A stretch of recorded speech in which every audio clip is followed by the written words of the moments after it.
Hi and welcome back to my channel Aetherea. If you're new here, I'm Zina and I'm here to help you and guide you to make your own beautiful and whimsical clothes. In today's video, I would like to show you how I turned a basic tablecloth that I found in my local secondhand into a beautiful robe à la française. This was actually inspired by this beautiful Pinterest diagram that I found, and based on that I sketched out my own version and tried to figure out how I wanted to do it via draping. I've been itching to go back to draping, and this was the perfect project to go back into it. And with that being said, let's go into the video. Based on the Pinterest pattern and my own sketch, I decided to start with a bag. It felt like the most interesting place to begin with. I used my red tape to draw the shape directly onto my mannequin.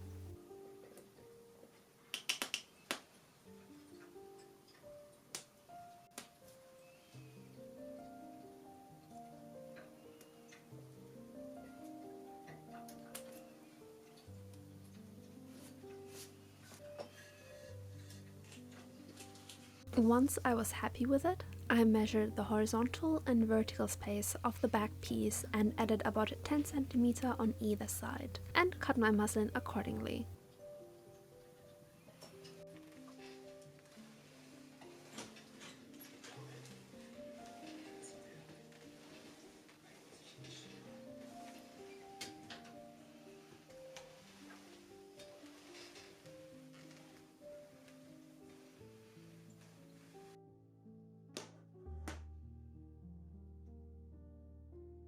Then I folded the muslin in half to find the center point and pressed a forward line to use it as a guide when pinning it to the center back.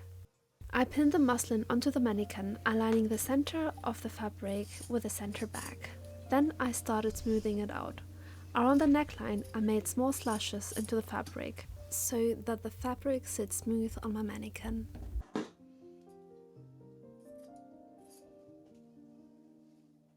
Once I smoothed out the fabric and pinned it along the tape, I then started dotting along the tape line with a pencil to mark it.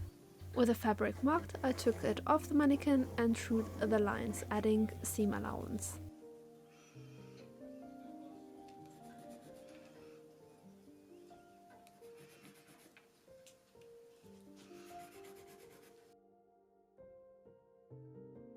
I folded it in half and cut around the seam allowance to get a full back piece pattern, and just like that, the back yoke was done.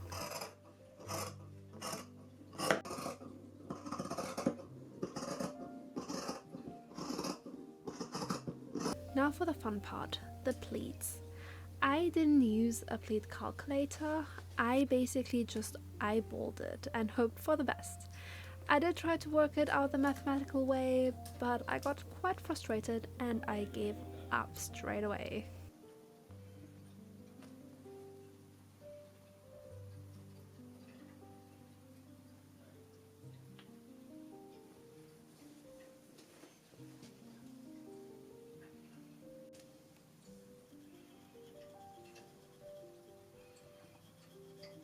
For the armhole, I already knew from previous projects that 6 cm is half my underarm measurement, so I marked that on the fabric and used it as my guide to connect the back yoke.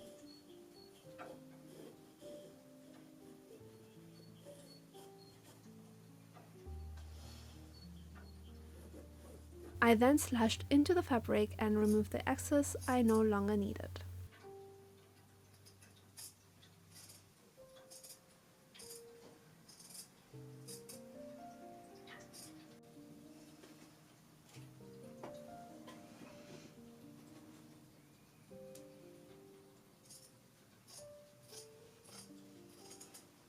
For the side pleats, honestly at first I didn't realize they needed to be pleated at all, so there I was just gathering up the huge amount of fabric and hoping it would work.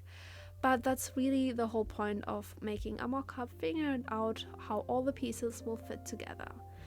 I also noticed later that in the Pinterest pattern the side panels were actually cut on an angle, so I did adjust that onto mine as well to match it. For the front piece, I didn't film the draping process. It was pretty much the same steps. Once I had my pattern pieces, I then assembled the morning robe together.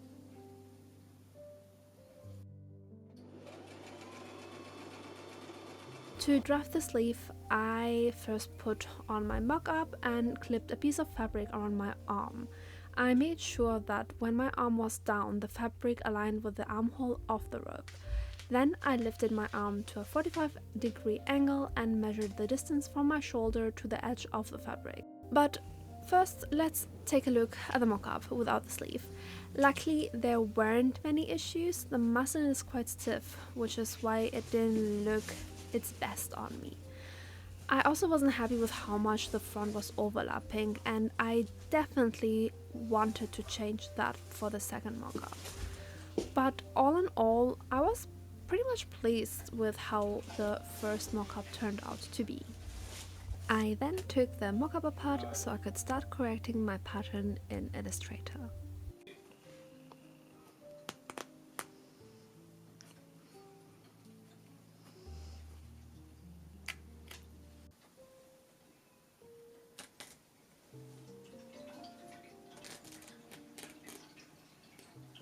To do that, I placed my pattern piece onto squared paper and took a picture. I then uploaded everything onto Illustrator, traced the pattern pieces, corrected them and drew to all the lines. Once done, I printed the pattern and made my second mock-up. This time I made a shorter version to avoid wasting more fabric. As you can see, there is a large gap at the back armhole and the shoulder seam was leaning about 1 centimeter towards the front. Let me quickly show you how I corrected the armhole gap. I opened up the shoulder seam almost all the way, but not completely. Then I lifted the back until the gap disappeared and pinned it in place with a safety pin. And just like that, no more armhole gape. What we've essentially done is change the angle of the shoulder. I transferred the new point into Illustrator and with that the armhole issue was fixed. Now that the pattern was perfected, it was time to work with the actual fabric. I was so happy when I found this tablecloth at my local secondhand store for just €7. It was just enough fabric for this project, though I did have to straighten up the side panels rather than just cutting them on an angle to make everything fit. I started by opening up all the hemmed edges of the tablecloth and pressed it flat.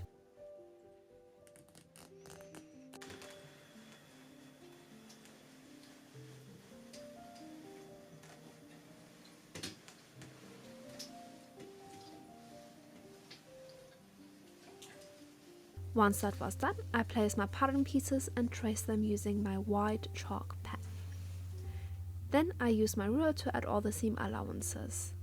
By the way, all the tools I used in this video are listed in the description box below.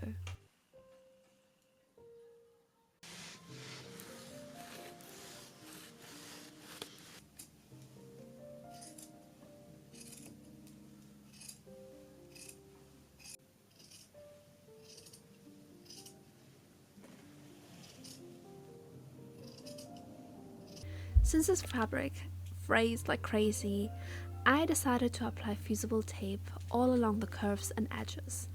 That genuinely saved my sanity. Just like the mock-up, I started with the back, attaching the back yoke to the pleated panel. I then stitched the panels vertically in place before stitching it to the yoke.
For this entire project, I went with a flat felt seam. It holds the fabric securely and reduces bulk. If I would have used a French seam, there would have been too much fabric sandwiched inside and it would have looked far too bulky. To create a flat felt seam, stitch the seams together as usual, then trim one side of the seam allowance shorter. Iron it flat, fold the longer side over the shorter to encase the raw edge, pin it in place and sew it down.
Now that I had finished the back, it's time to attach the front and the back together.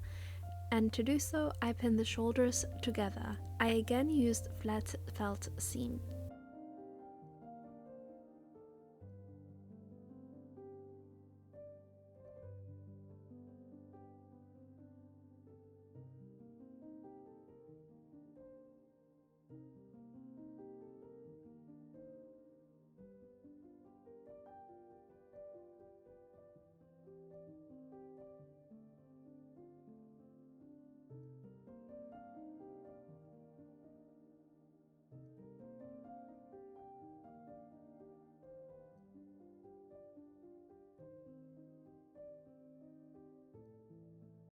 Once I finished off the shoulders, I pinned the side seams of the skirt together, but not the side seams of the bodice. I need to leave them open to attach the sleeve later.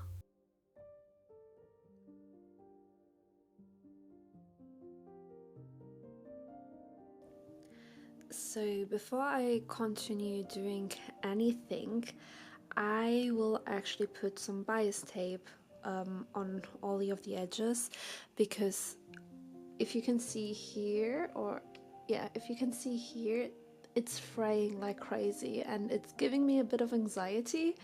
So I'm gonna use some bias tape here and hopefully rub all the edges, raw edges, and then I can continue adding the sleeves. Mainly because once I put the sleeve, I will move the whole garment non-stop and it will fray even more. So yeah, I'm gonna do this now and let me show you how I'm gonna attach the bias tape. I opened up the bias tape and started pinning it to the right side of the fabric. Just a heads up, at this point I hadn't really planned on adding lace trim at the end. So if you're watching this and you want to include lace, now is the time to attach it before you apply the bias tape. I'll show you on later on the sleeve flounce what I mean.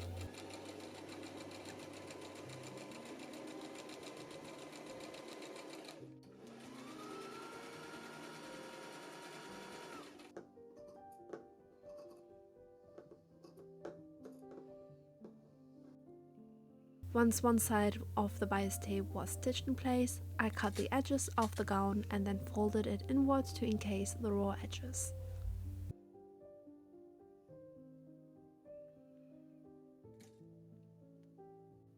Moving on to the sleeve. As you can see, I had a last minute idea and made some adjustments. I'd originally wanted a longer sleeve, but I had barely any fabric left. So I decided to narrow the sleeve at the elbow and add a half circle at the bottom to create that Rococo-style flounce. And with that change, adding lace felt like the natural next step.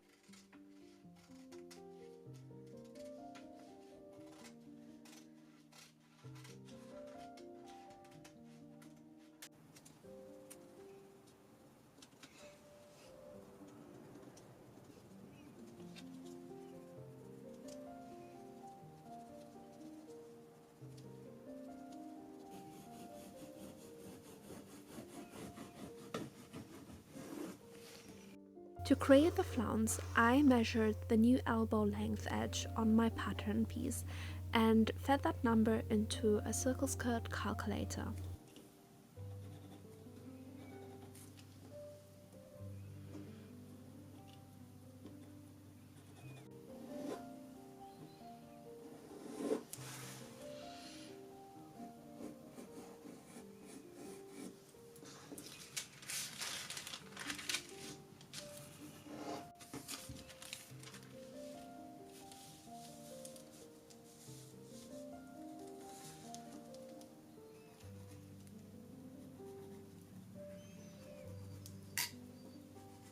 To attach the sleeve using the flat seam method, I pinned the sleeve right sides together, matched my notches and pinned it all the way around, using plenty of pins to ease the curves.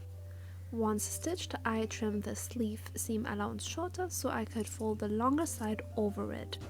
I used my sewing cam here to make pinning the curve much easier for myself.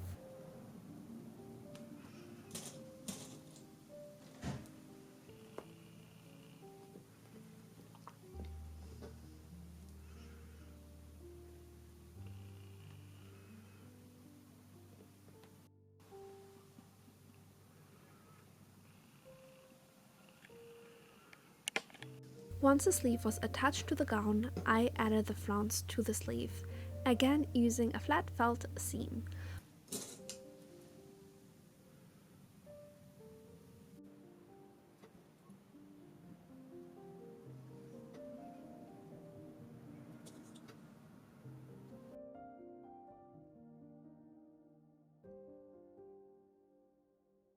With the full sleeve in place, I then stitched the sleeve side seams and the side seams of the gown together in one go.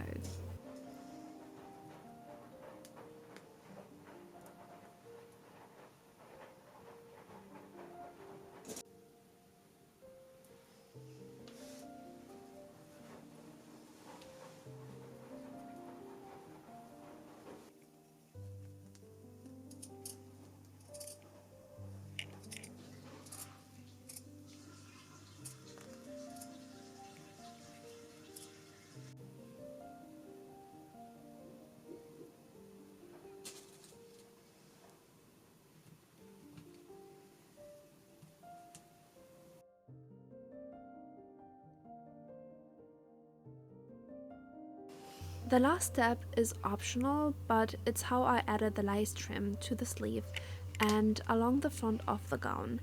This is also the step you'd follow if you choose to add lace and bias tape at the front earlier rather than just the bias tape on its own. Start by pinning the lace with right sides facing together. Then layer the bias tape on top and stitch everything in place. Once stitched, fold the bias tape over the raw edges. The result is really clean, a perfect neat finish.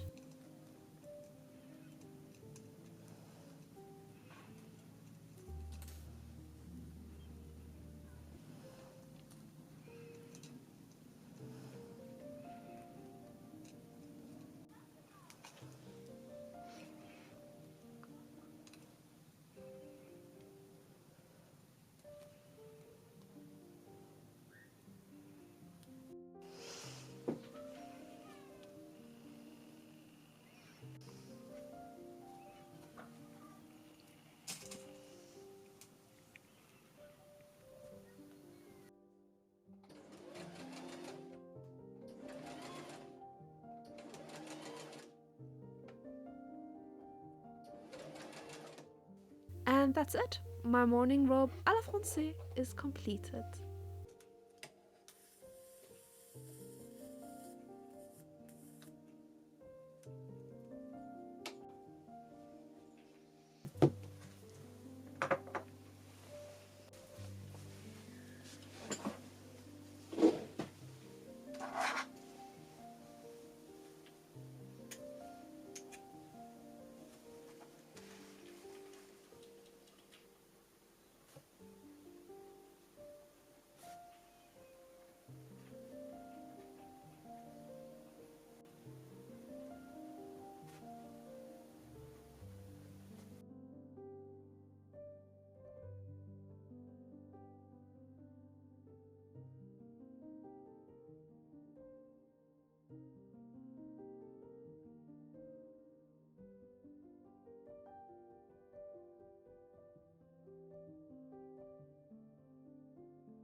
Alright guys, I hope you enjoyed the video. If you did, please give this video a thumbs up, because this is a way of supporting me as a content creator, and leave a comment if you have any questions. Obviously I love acute feedback, so if you want to do that, go ahead. And in my next video I will show you how I'm gonna transform this toile from a project that I've made some time ago, which as you can see here, it's the quilted jacket, and with this toile I'm gonna try to wear it. So we will see how this is gonna go, because cotton and it's beautiful and I really want to give it a try, and I want to challenge myself, and let's see how this is gonna turn out.